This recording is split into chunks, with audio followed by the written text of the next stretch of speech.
Good evening and welcome to another episode of Maths in an Empty Classroom with me, Mr. Southern. This is part one of the lesson on partial fractions and in this video I'll just be taking you through an introductory example. Okay, so partial fractions, what these are is if we have an expression, a fraction that has a non-linear denominator, so here we have x squared minus 2x minus 3, which is quadratic. If it's possible to write that denominator as two linear factors factorised, which in this case it would be, you could write it as x plus 1, x minus 3. Then it is possible to write that fraction as two separate fractions, one over x plus 1 and the other over x minus 3. And these are called partial fractions. And the way that you'll know it's a partial fraction is you'll either be given an expression and asked to put this into partial fractions, or you'll be given something like I've written here, where you have an expression and then the identity that it's equal to. So a over x plus 1 plus b over x minus 3, where a and b are both numbers, constants that we're going to find. Just a quick word on this, the three lines, so it represents the fact that this is an identity, and what that means is that this expression is the same as this expression for all values of x. So it's not like an equation where we're trying to find the value or values of x as a number. We're saying this is an identity and these two things are the same. Okay, so how do we do it? Well, we start with the right hand side of the identity here. And we imagine that we're going to try and combine this into a single fraction, just like you would have done at GCSE and what I went through in an earlier video. So to do that, we're going to cross multiply. So we're going to multiply the numerator and denominator of this fraction by x minus 3.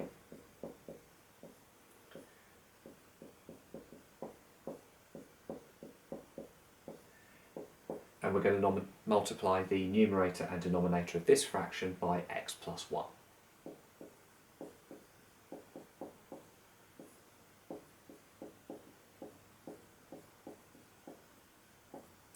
And the purpose of doing that is I've now got a common denominator, but not just a common denominator between these two fractions. That denominator is also common with the original fraction that I'm trying to find an equivalent form for.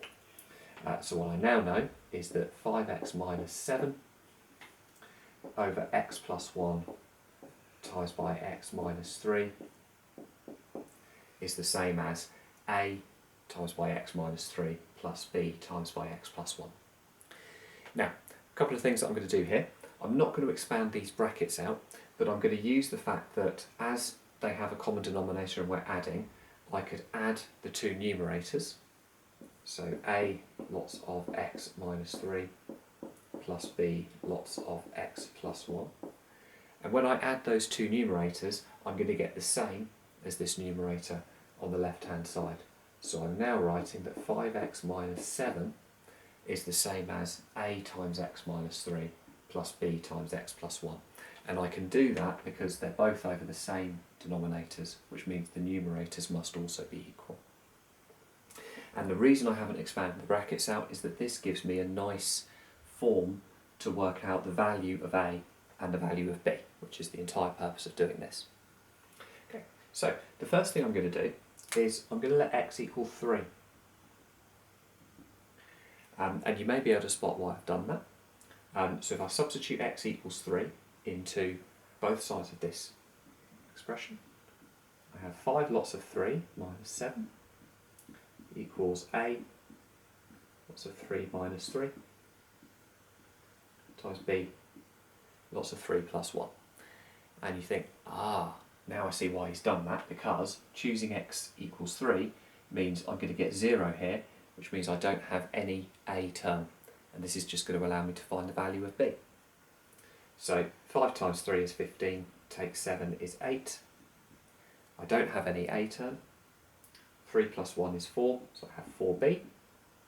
So I can say that the value of b is 2. I'll put that in a box because I'm going to need that later on.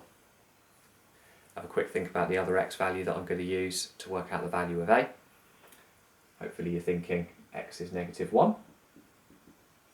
So if I do 5 lots of negative 1 minus 7, that's substituting x is negative 1 in here. That's going to equal a times by minus 1, take 3, plus b lots of negative 1 plus 1.